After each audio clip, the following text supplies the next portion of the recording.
그래서 예루살렘에서 그 갈릴리로 가실 때에 사마리아를 지나서 가셨습니다.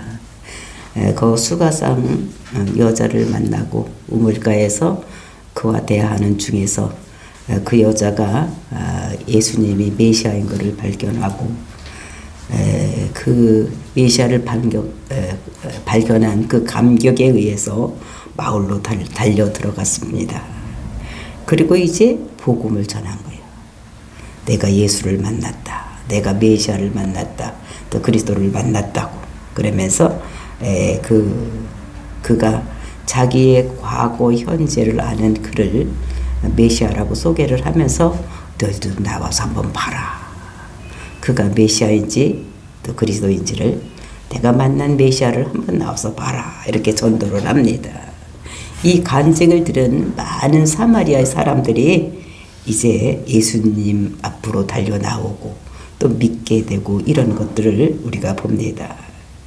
이것을 보면서 정말로 예수님께서 그 유다에서 많은 것을 행하고 일으켰을 때 유대 사람들은 믿지를 않고 배척을 했는데 그 사마리아, 또 유대 사람들이 개같이 여기는 사마리아인들은 예수님께로 달려나오는 이런 모습을 우리가 보면서 정말로 아이러니하다. 이렇게 되고 또 이 사람들이 또 궁극적으로 예수를 그리스도라고 믿는 이런 모습을 우리가 봅니다. 이것은 예수님께서 그 제자들에게 그렇게 사마리아 사람들이 안 믿을 것 같은 사람들이 달려나오는 것을 보면서 예수님께서 그 제자들에게 가르치는 교훈이 있습니다. 너희들은 넉 달이 되어야지 추수할 때가 되었다고 하지만 지금 휘어졌다. 지금이 추수할 때라는 거예요. 그들이 유대인들은 이렇게 나오지 않지만 사마리아인들이 나오는 것을 보면서 이때가 추수 때이기 때문에 그러는 것이다. 그래서 그 전하는 사람이나 그 사람들이 다 영생을 얻는 이런 복을 받는다. 이런 얘기를 하는 것을 볼 수가 있습니다. 정말로 뿌리는 자나 거두는 자. 그러니까 뿌리는 자는 뭐라고 그랬습니까? 구약시대의 사람들. 그러니까 예수님이 오기 전. 그러니까 우리는 지금 거두는 자 시대에 살고 있는 것입니다. 그러니까 그동안에 많은 사람들이 오실 메시아를 믿고 그 사람들은 오실 메시아를 믿으면서 전하고 또 그것을 믿음으로 천국 백성이 되었다면 저와 여러분은 좋은 시기에 지금 살고 있는 것입니다. 거두는 때에. 또 예수님께서 이 땅에 오셔서 모든 것을 했음으로 인해서 우리가 그 증거를 받고 믿을 수 있는 좋은 시대에 살고 있는, 그런데도 아직도 강박해서 예수님께 달려나오지 않는 자들, 우리가 증인의 삶을 살아야 되는 거. 이 여자같이 우리가 먼저 예수를 발견하고 메시아를 했으면 그리스도를 예수를 그리스도라고 믿는 이 복음을 믿는다면은 우리가 달려나가서 이 여자같이 많은 사람들에게 증거해야 되는 이런 삶에 있다는 것을. 그리고 지금은 이제 씨 뿌리는 자와 거두는 자가 같이 삭을 받는 시대에, 그러니까 우리가 씨를 뿌린 그 사람들이 뿌려놓은 씨의 열매를 우리가 거둬들인다면 그 구약시대에 살고 있던 사람들이 천국에서 우리를 보면서 너희들이 나와 동참해서 너희들이 상을 받는구나 이렇게 생각을 하실 것이라는 것을 우리가 여기서 볼 수가 있는 것입니다. 그래서 이제 그것이 이스라엘 속담 같은 말 37절 38절이 있다고 말씀을 드렸습니다. 그런즉 한 사람은 심고 다른 사람은 거둔다 하는 말이 옳도다. 그러니까 우리가 전도해서 한 사람에게 그게 나오는 것은 내가 뭐 말을 잘해서 나온 것이 아니라 그 사람을 위해서 구약시대에서부터 지금까지 예수님을 메시아로 증거했던 사람들, 또 그 사람들을 지금도 뒤에서 기도하는 사람이 있기 때문에 우리가 그 사람들이 다 나올 수 있다는 것입니다. 그러니까 우리도 이제 믿지 않은 사람을 해서 기도하면 하나님께서 누구를 통해서 역사할지도 모르는, 그러니까 사마리아 여인을 통해서 많은 사람들이 믿음으로 나올 줄 누가 알았겠습니까? 응? 근데 이 사마리아 여인을 통해서 그 사마리아 많은 동네 사람들이 많은 사람을 전도하는 이런 모습을 보면서 내가 사마리아 여인이 되어서 나도 오늘 이런 일을 내가 해서 나가서 와서 보라고 외쳐야 되겠다. 그러니까 궁극적으로 이 사람들이 그 메시아를 믿게 되는 것은 예수님께서 말씀해 주시고 믿었지만 어떤 올 수 있는 자리까지 나올 수 있는 자리까지 만드는 것이 전도의 사명인 것을 우리가 알고 저와 여러분이 정말로 많이 나가서 많은 사람들에게 전도하는 그리고 그 사람들에게 그 말씀이 전해질 때에 그 사람이 달려나오는 이런 역사가 일어나기를 예수님의 이름으로 축원을 드립니다. 39절 말씀 보시겠습니다. 여자의 말이 내가 행한 모든 것을 그가 내게 말하였다 증언하므로 그 동네 중에 많은 사마리아인이 예수를 믿는지라. 그러니까 예수를 증언한 이 여자가 있었다는 것입니다. 그러니까 예수가 메시아다, 그리스도다라고 증언했는데 어떻게 했냐면 나의 과거를 모두 알고 나의 지금 현재를 알고 있다. 그러니까 이분이 메시아일 것이다. 그러니까 증언을 했다는 것입니다. 그러니까 우리가 나가서 복음을 전할 때에 우리가 내가 만난 예수를 말씀을 드려야 되니 그러니까 너희들은 한번 와서 봐라. 이렇게 해야지 되든. 그러니까 이들이 달려나오는 이런 것들을 볼 수가 있습니다. 정말 이것이 여기가 어느 동네입니까? 지금 사마리아입니다. 사마리아 지방은 유대인들이 그 사마리아 사람들을 개같이 생각하는 사람으로 취급도 안 하는 하나님 백성으로 취급도 안 하는 이들인데 그 예루살렘에서 그 유월절을 지킬 때 그 유다에서는 예수님께서 그러니까 많은 기적도 일으키고 이렇게 했지만 그 사람들이 믿지 않는 배척하는 이런 모습을 보는데 여기 사마리아에서는 어떻게 됩니까? 이 여자의 증언을 듣고 많은 사람들이 나오는 그러니까 환영을 했다는 것입니다. 정말 이것은 그렇게 될 수 없을 것이라고 생각했지만 하나님께서는 이곳에서 역사를 하시는 이런 말씀을 보게 되는 것을 볼 수가 있습니다. 그러니까 예수께서 나올 수 있도록 만든 것은 이 여자가 한 거예요. 그리고 나왔을 때 예수님께서 말씀을 전함으로 인해서 이제 우리가 앞으로 보면 42절에서 그로 인해서 더 많이 믿은 사람들이 생긴 것을 볼 수가 있는데 그러나 앞에까지 나올 수 있도록 만든 것은 사마리아 여자. 그리고 궁극적으로 이제 그들에게 믿음의 역사를 일으킨 것은 이것은 예수님께서 말씀을 주셨기 때문에 그렇게 됐지만 그 자리까지 나올 수 있도록 인도하는 것 이것이 전도의 사명 우리가 해야 될 일인 것을 우리들에게 말씀을 하고 있는 것입니다. 그러면서 40절 말씀 사마리아인들이 예수께 와서 자기들과 함께 유하기를 청하니 거기서 이틀을 유하시매. 그러니까 나와서 보니까 그러니까 사마리아 여자가 내가 만난 예수 이 사람이 메시아다 그러더라고 해서 이렇게 나와봤더니 그 사람들도 그게 믿어지는 거. 그러니까 저 영적인 교제를 더 이렇게 나누고 싶은 이 사람들이 갈급함이 있었던 것을 볼 수가 있습니다. 그 생명의 말씀을 더욱 사모했다는 것입니다. 그래서 예수님을 그곳에 더 있게 해달라고. 유대 사람들하고 사마리아 사람들하고 사실 만나지도 않고 쳐다보지도 않고 그러니까 상종도 안 한다고 그랬습니다. 같이 음식을 떼지도 않는 이런 사이였는데 이 사람들이 그거를 깨고 그러니까 그 예수님을 더 여기 머물러 달라고 요청하는 그랬을 때 예수님께서 거기서 이틀을 더 유하셨다. 거기서 더 먹고 자고 그들과 생명의 말씀을 나누고 뭐 이런 모든 것들을 행했던 이런 모습을 볼 수가 있는 것입니다. 그러니까 배타적인 성격이 그거를 무너뜨리고 정말로 예수를 받아들이고 같이 유하는 먹고 상종하지 않는 것이 아니라 상종하면서 사는 이런 모습을 여기서 볼 수가 있는 것입니다. 41절입니다. 예수의 말씀으로 말미암아 믿는 자가 더욱 많아졌다. 그러니까 거기서 사마리아 여자가 진짜 내가 만난 예수 내가 과거와 현재를 다 알고 있는 이분이 메시아다고 이렇게 나왔을 때 나왔지만 정말로 이 사람들이 사마리아 사람들이 예수님의 말씀을 듣고 믿는 자가 더 많아졌다는 것입니다. 그 사마리아 성에 있는 사람이 많은 믿는 자가 생겼던 이런 모습을 볼 수가 있는 것입니다. 그러니까 말씀을 듣고 정말로 믿게 되는 것입니다. 그래서 믿음은 뭐니까 들음에서 나고 들음은 그리스도의 말씀으로 되는 것이다. 그러니까 말씀을 들었더니 믿음이 더 이렇게 생기는 것을 볼 수가 있어요. 그러니까 믿음도 여러 가지 천차만별이요. 교회에 나와 있는 사람이 1000명이라면 1000명의 믿음이 다 다른 것입니다. 여기에 있는 여러분들도 다 믿음이 똑같은 것이 아니라 다 다른 거예요. 갱신이 구원받는 믿음도 있는가 하면 또 더 큰 믿음이 있어서 다른 사람까지도 구원할 수 있는 이런 믿음, 이런 것이 되는 것입니다.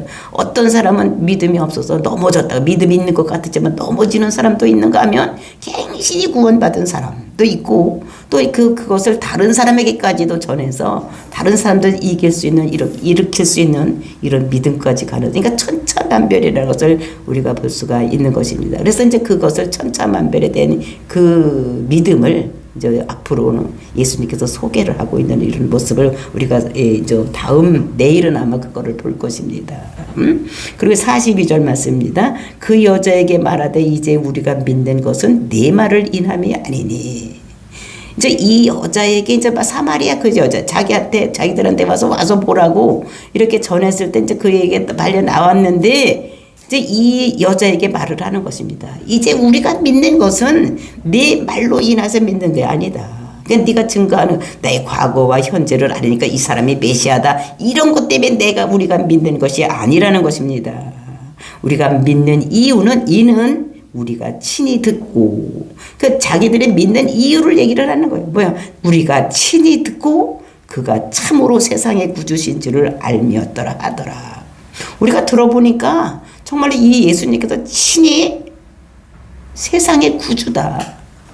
세상의 모든 사람을 구원할 자다. 이렇게 우리가 믿었기 때문에 믿는 것이지 네 말 때문에 네 과거와 네 지금 현재를 알았다고 해서 우리가 믿는 것이 아니다. 그러니까 믿음은 어떻게 됩니까? 다른 사람의 증거에 의해서 다른 사람의 간증에서 믿는 것이 아니라 간증을 통해서는 그 교회를까지 갈 수는 있지만 예수님 앞에 갈 수는 있지만 그러나 그거를 믿게 하고 믿음 생활을 할 수 있게 만드는 것은 구원할 수 있는 이런 말씀을 하시는 예수님 때문에 그 말씀 때문에 믿는 것이다. 그러니까 우리가 믿음도 어떻게 다른 사람 간증을 듣고 막 이런 거 보고 믿으면 안 되는 거예요. 병 고쳤다니까 그런가 보다 이렇게 믿으면 안 되고 우리는 믿음이 성숙되려면 예수님의 말씀을 믿어야 되는 것이다. 예수가 그리스도인 것을 믿어야 되는 것이지. 그 성경 전체가 뭐에 대해서 있습니까? 예수가 그리스도라고 증거하는 거예요. 성경은 딴 얘기하는 거래요. 뭐 좋은 얘기, 뭐 이 세상에 어떻게 살면 성공할까, 어떻게 살면 다른 사람부터 존경함을 받을까, 어떤 사람이 좋은 사람이 이거 얘기하는 것이 아니라 성경 전체는 예수가 그리스도다. 우리가 예수를 그리스도라고 믿어야지만 우리가 구원받고 천국 백성이 되는 것이라는 것을 설명하는 것이 성경 말씀인 거예요. 그러니까 이 사람들이 정확하게 아는 것입니다. 우리가 너 때문에 믿는 것이 아니라 나와서 우리가 예수님의 말씀을 들으니까 그분이 정말로 우리가 기다리던 메시아고 그리스도가 우리의 구원주다. 이렇게 믿는 것입니다. 그래서 우리가 히브리서에 보면 믿음이 주요 온전케 하시는 이 예수를 바라보자 이랬습니다. 그러니까 믿음의 주요라는 것이 무엇입니까? 믿음의 시작이고 믿음을 시작하게 하고 또 온전케 하는 우리를 완전하게 하는 믿음이 온전하게 하는 분도 예수님이시다. 그러니까 우리 믿음의 시작도 끝도 다 누구냐? 예수님께서 시작한다는 것을 우리들에게 말씀으로 주시고 계시는 것입니다. 그러니까 우리가 내가 예수를 믿은 것 같지만 내가 예수를 믿은 것이 아니라 내가 이 자리로 올 수 있게 만든 것도 창세전에 예수님과 하나님께서 우리를 창세전에 예정하시고 불러주신 거예요. 그리고 우리가 그 말씀을 듣고 우리가 믿는 것입니다. 그러니까 믿음의 주요. 그러니까 믿음의 시작도 하나님께서 하시는 것이고 예수님께서 하시는 것이고 말씀이신 하나님께서 하시는 것이고 말씀이신 하나님이 예수님이시니까 예수님께서 하시는 것이고 그 다음에 온전케 하는 것도 우리가 온전한 믿음으로 생활할 수 있는 것도 내가 하는 것이 아니라 온전케 하신 이인 예수를 바라보자. 예수님께서 우리의 믿음도 온전하게 하는 거예요. 그러니까 첫 번에 왔다고 온전한 믿음이 되는 것이 아닙니다. 믿음은 성숙하는 거예요. 첫 번에 그런가? 듣다 보니까 그렇지. 그러니까 우리가 이해가 돼서 믿는 것이 아닌 것입니다. 성령님께서 우리 마음속에 오셔서 그 말씀을 믿어지게 해서 믿는 것이지 내가 이치적으로 따져서 믿는 것이 아닌 거예요. 우리가 이치적으로 따지면 예수님의 피가 우리를 어떻게 죄에서 우리를 깨끗하게 하십니까? 그러니까 안 되는 거예요. 그러니까 이해로 내가 이해가 되면 내가 믿겠다. 예수를 내가 이해가 되면 네가 한번 나한테 얘기를 해봐라. 내가 그러면 내 생각에 그것이 부합되면 내가 믿겠다고 하는 사람은 이 사람은 작정되고 안 믿으려고 하는 사람입니다. 어떻게 이게 예수님이 그리스도가 되는 거, 예수님의 보혈의 피가 우리를 깨끗하게 씻어준다는 거죠. 그러니까 상식적으로 어떻게 이게 믿어지겠습니까? 안 믿어지는 것입니다. 근데 우리는 어떻게 믿냐? 성령님께서 우리 속에 들어오셔서 내가 믿어지게 만드는 거예요.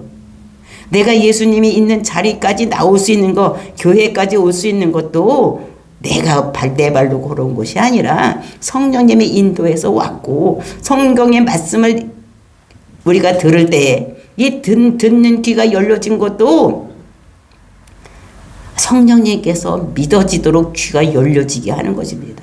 귀가 열려지지 않으면 들을 수가 없는 것입니다. 그러니까 이 사람들이 그렇게 그 세상의 구주이신 것을 우리가 아는 것은 우리가 예수님의 말씀을 들어보니까 그렇지, 네가 네 과거 현재를 안다고 와서 보라고 해서 와서 내가 믿는 것이 아니라는 것입니다. 그러니까 우리가 그거를 알아야 되는 거예요.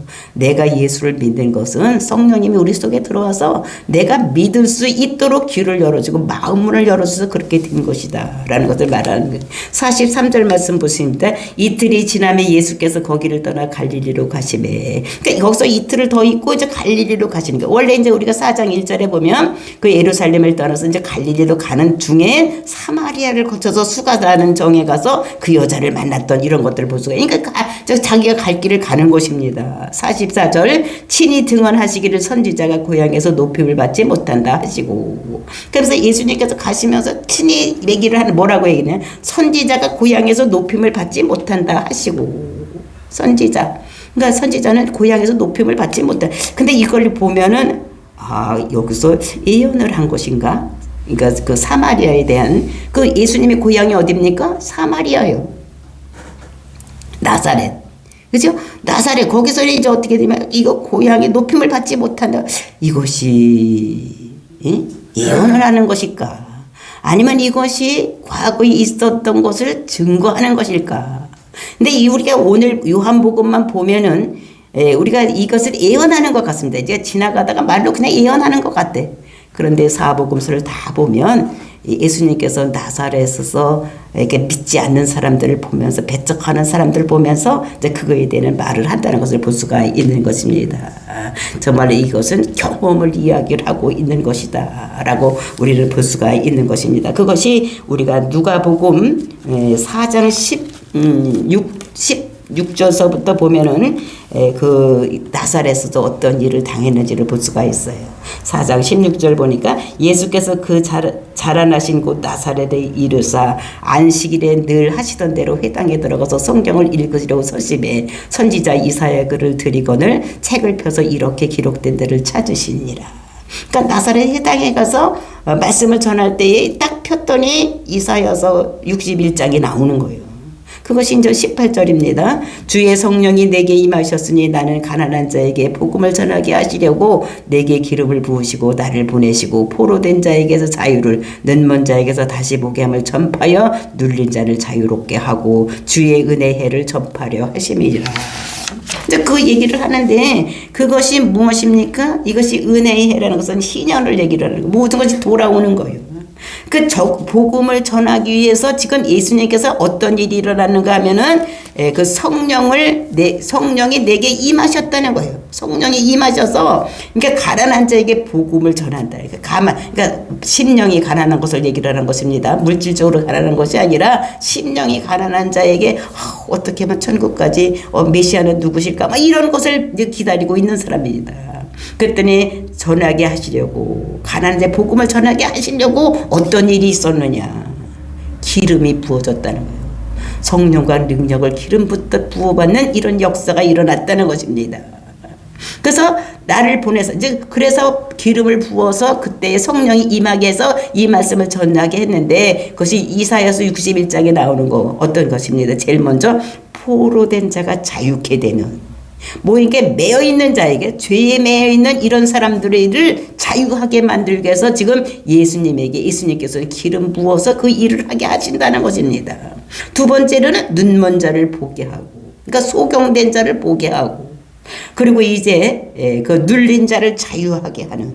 그러니까 눌린 자를 죄에 눌려서 이런 눌림, 또 영적인 것에 죄의 그런 것들 영에 의해서 눌려 있는 자를 자유하게 만들려고 예수님을 어떻게 기름 부어 세우셨다는 것입니다. 기름 부어셔야 돼서 사명절을 드렸다는 거예요. 예수는 그리스도다. 그러니까 사명을 이 예수님께 주셨다는 거예요. 왜? 뭘 하려고? 포로된 자를 자유케 하고, 눈먼 자를 보게 하고, 눌린 자를 자유롭게 하기 위해서 예수님께 사명을 주셨다는 것입니다. 근데 그 사명이 19절 보니까 주의 은혜의 해를 전파하게 하려 함이라. 은혜의 해라는 것은 희년을 얘기를 하는 것입니다. 또 50년을 얘기를 하는데, 땅을 내가 팔아먹었다. 그러면 희년이 되면 그 땅이 다 내게로 돌아오는 것입니다. 내가 그 종으로 팔려갔다. 그래 50년간 종살이하고 그 다음에는 풀려나오는, 이것이 희년인 것입니다. 그것을 하게 하니까 이 세상에 아담의 후예로 많은 사람의 죄를 져서 죽음으로 가고 있는데, 이것을 죽음에서 영생으로 옮기게 하기 위해서 예수님께서 이 땅에 기름 붓고 오셨다는 것입니다. 그래서 제일 먼저 어떻게 포로된 자에게 자유함을, 우리가 죽음의 포로가 잡혀 있는 거예요. 그러니까 예수 안 믿으면 누구들이 다 죽음으로 갈 수밖에 없는데, 거기서 자유함을 얻게 하기 위해서 예수가 그리스도라고 기름을 부어 세우셨다는 거예요. 그러니까 기름을 부으셨다고. 그래서 예수님을 보내주시고 우리를 예수님이 내 대신 십자가 죽으심으로 인해서 우리가 그거를 믿으면 죄에서 자유함을 얻는. 그러니까 눈먼 자, 이거는 소경, 영적인 소경. 그러니까 이게 뭐 눈 멀었다고 해서 뭐 이게 육적인 것만 아니라 육적인 것도 있겠지만 영적으로 눈이 멀은 거예요. 그러니까 내 사명도 알지 못하고 내가 무엇을 하며 살아야 될지도 알지 못하고 그냥 이 세상에서 밥만 먹고 이 세상에 열심히 일해서 나 돈만 가지고 살으려고 하는 사람들, 이 사람들이 눈먼 자인 것을 볼 수가 있어요. 그러니까 천국을 알아보지 못하고 이런 걸 알지 못하는 사람이 다 소경인 것입니다. 사람들이 자기가 눈 떠서 살고 있는 거라고 생각하지만 그 천국을 바라보지 못하고 영생을 바라보지 못하는 사람들 다 소경인 거예요. 영적인 소경인 것을 볼 수가 있습니다. 그래서 이렇게 하기 위해서 왔다는 것을, 그래서 그거를 전파했다는 거예요. 그래서 그것이 나사렛에서 이것을 전파를, 세 땅에서 전파를 했는데 그 결과가 어떻게 됐느냐, 그것이 그 결과가 마가복음 6장에서 자세하게 설명을 하고 있습니다. 그때 설명을 했더니 그 나사렛에서 이렇게 그 사람들이 반응하더라. 그러니까 마가복음 6장 1절 보시겠습니다. 예수께서 거기를 떠나서 고향으로 가시니 제자들도 따르니라. 그러니까 예수님께서 고향으로 가니까 제자들 따라갔습니다. 그 다음에 안식일이 되어 회당에서 가르치시니, 그 회당에서 뭐를 가르쳤습니까? 누가복음 4장 18절에 있는 말씀을 가르쳤어. 그러니까 포로된 자가 자유하게 되고 눈먼 자가 다시 보게 되고, 그리고 이제 맹인이 눈을 뜨고, 그리고 이제 그 사람이 그러니까 자유하게 되는 이런 것이 있었다고 그걸 전파를 했더니 그 사람들이 놀랐다는 거예요. 그 말을 듣고 놀랐다는 거예요. 이 사람이 어디서 이런 것을 얻었느냐, 이 사람을 받은 지혜와 그 손으로 이루어지는 이런 권능이 어찌 됨이냐. 그래서 막 기적도 일으키고 이렇게 기적도 이렇게 했더니 이것이 어떻게 이런 것이 일어날 수가 있느냐. 그러니까 눈 소경도 고치고 막 이렇게 하니까 이런 것들을 보고 이 사람이 어디서 이런 것을 얻었느냐. 분명히 말씀했습니다. 성령의 기름부터 부어주심에 그렇게 했다며 권능을 받아서 어떻게 됩니까? 이게 감옥에 갇힌 자, 이렇게 묶인 자를 자유하게 하고 이렇게 얘기를 하는 것입니다. 그래서 그 포로된 자를 자유케 했다는 것은 이 사람이 한 일이 그 예수님이 육신의 그런 능력으로 한 것이 아니라 성령을 기름부터 부어주셨음에 포로된 자가 자유하게 되고 눈먼 자가 보게 되고, 그리고 이제 그 눌린 자가 자유하게 된다고 이렇게 얘기를 했더니 이런 권능이 이거 어떻게 어디서 왔냐. 금방 말했습니다. 성령의 기름부터 부어주심에. 그러니까 설교를 들어도 이걸 못 듣는 사람은 다 귀를 말뚝으로 막은 거예요. 그 설교가 이게 들려져 나가도 이거를 안 듣는 것입니다. 들어도 똑같은 자리에서도 듣는 사람이 있는가 하면 못 듣는 사람이 있는 거예요. 성령이 와서 듣게 하는 사람, 믿게 하는 사람이 있는가 하면 믿지 못하게, 성령이 안 와서 믿지 못하는 세상적인 것에 대한 지식에 매여서 못 듣는 사람들이 있다는 것입니다. 이 사람이 마리아의 아들 목수가 아니냐. 그러니까 이 선지식 때문에 이 예수를 보니까 그 고향 사람이니까 다 알잖아. 마리아가 낳는지. 그러니까 저 사람 목수의 아들 아니야? 마리아 아들 아니야? 응? 그러니까 마리아 아들 목수가 아니냐 그러니까 아마 이 아버지는 옛날에 돌아가셨나봐. 없으니까 그 아버지 이름을 안 대고 마리아라고 얘기를 하는 것입니다. 그 다음에 야고보와 요셉, 유다, 시몬 형제가 아니냐? 그 형제들 줄줄이 다 되는 거예요. 육적인 형제들이 거기 있는데 이거 형인데 이게 어떻게 이런 일을 할 수가 있냐? 누이들이 우리와 함께 여기 있지 않냐? 지금 이 사람 나사렛 살다가 예수님께서는 어떻게 했습니까? 가보나움으로 이사를 갔습니다. 그 형제들하고. 근데 누나들은 어떻게 시집을 갔으니까 같이 이사를 가지 못하고 여기서 살고 있는 거예요. 그러니까 그런 선지식 때문에 예수님이 그리스도인인데 그거를 깨닫지 못하는. 그러니까 우리도 어떻게 됩니까? 이 세상 지식이 너무 많은 사람들은 그 예수님의 말씀을 알아들을 수가 없는 거예요.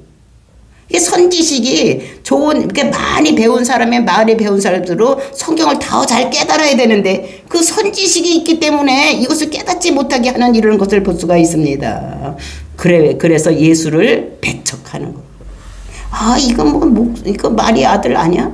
그 형제 이렇게 얘기하다가 누구누구 다 아는데 누나들도 여기 살고 있는데 이게 어떻게 메시아가 될 수 있느냐. 이렇게 하고 그래서 4절 보니까 예수께서 그들에게 이르시되 선지자가 자기 고향과 자기 친척과 자기 집 외에는 존경을 받지 못할 리 없느니라. 그러니까 그 친척과 이런 고향에서는 이게 존경을 받지를 못한다는 거예요. 거기서는. 근데 거기 말고 딴 데 가면 다 존경을 받는다는 것입니다. 그러니까 제가 여기서 설교를 하면 제일 은혜 받지 못하는 사람들이 누구냐? 제일 못 받는 사람이 제 남편입니다. 왜냐하면 제에 대해서 너무 잘 알기 때문에. 우리 식구들이 내가 설교를 하는 것을 은혜를 받기가 굉장히 힘든 거예요. 다른 사람 멀리 있는 사람은 내가 옛날에 어떻게 살았는지 이런 거 아무것도 모르니까 그냥 은혜 받을 수가 있는 것입니다. 그런데 저희 남편은 어떻게 저에 대해서 너무 잘 알고 있는 거예요. 그리고 그전에도 우리 아버지 못 믿는 거 왜? 자기가 나를 낳았어. 그리고 보니까 어릴 때 막 기저귀 차고 똥 싸고 오줌 싸고 다양한 거 다 하는데 목사라고 해서 어느 날 갑자기 섰더니 어떻게 해요? 이게 잘 안 믿어지는 거예요. 그러니까 육적인 것이 너무 잘 알게 되면 믿지니까 그러니까 고향과 친척들이 잘 믿지 않는 것입니다. 그러니까 우리 형제들도 내가 목사가 되어서 절교를 하면 저거 우리 누나지? 우리 언니지? 이렇게 생각을 하지 정말로 예수님 말씀을 대언해서 한다고 생각을 못하는 것입니다. 그러니까 친척에게 복음을 전하기 가장 힘든 거. 그러니까 저는 생각할 때 제가 하면 우리 동생들, 우리 조카들 정말 말을 잘 들을 거라고 생각을 했습니다. 근데 뜻밖에도 안 되는 거예요. 왜냐하면 예수님께서도 이 고향에서 배척을 받는 이런 모습을 보면서 이것이 정말이구나. 그러니까 선지식 때문에 이 복음을 받아들이기가 굉장히 힘든 이런 모습을 우리가 여기서 볼 수가 있는 것입니다. 그래서 못한다고. 그러니까 이것은 예수님께서 자기가 경험한 것을 이제 그대로 이렇게 거기서 이 제자. 그러니까 요한복음은 다른 복음서와 다른 것입니다. 다른 사복음서가 있는데 그 중에서 요한복음은 쓴 목적이 달라요. 어떠냐면 그 예수님이 하나님의 아들이고 예수님 그분이 메시아다라는 신성을 얘기를 하는 이런 책이고 다른 것은 이제 있었던 이야기를 쭉 얘기를 하는데 그래서 요한복음에 보면 그 세 복음서 공간 복음에 없는 이런 말씀들이 많이 나와 있습니다. 우리가 다음에 볼 5장에 있는 그 오래된 병 이거 고친 이 사건도 다른 복음에는 없습니다. 그리고 우리가 내일 볼 그 왕의 신하의 아들을 고치신 사역도 다른 공간 복음에는 없는 이런 거들. 그러니까 이 요한복음은 영적인 복음이라서 예수를 그들하고 하나님의 아들이라고 또 메시아라고 믿을 수 있도록 쓴 책이기 때문에 이제 그렇게 다른 복음서와 다르게 이렇게 쓰여져 있는 것을 볼 수가 있습니다. 그래서 이제 45절 말씀 갈릴리에서 이름에 갈릴리인들이 그를 영접하니 이는 자기들도 명절에 갔다 예수께서 명절 중에 예루살렘에 하신 일을 보았음이더라. 그래서 이제 갈릴리로 이게 도착하는 그래서 이제 갈릴리에 도착했을 때 어떤 일이 일어나는 것은 내일 알아보기로 하겠습니다. 다 같이 기도.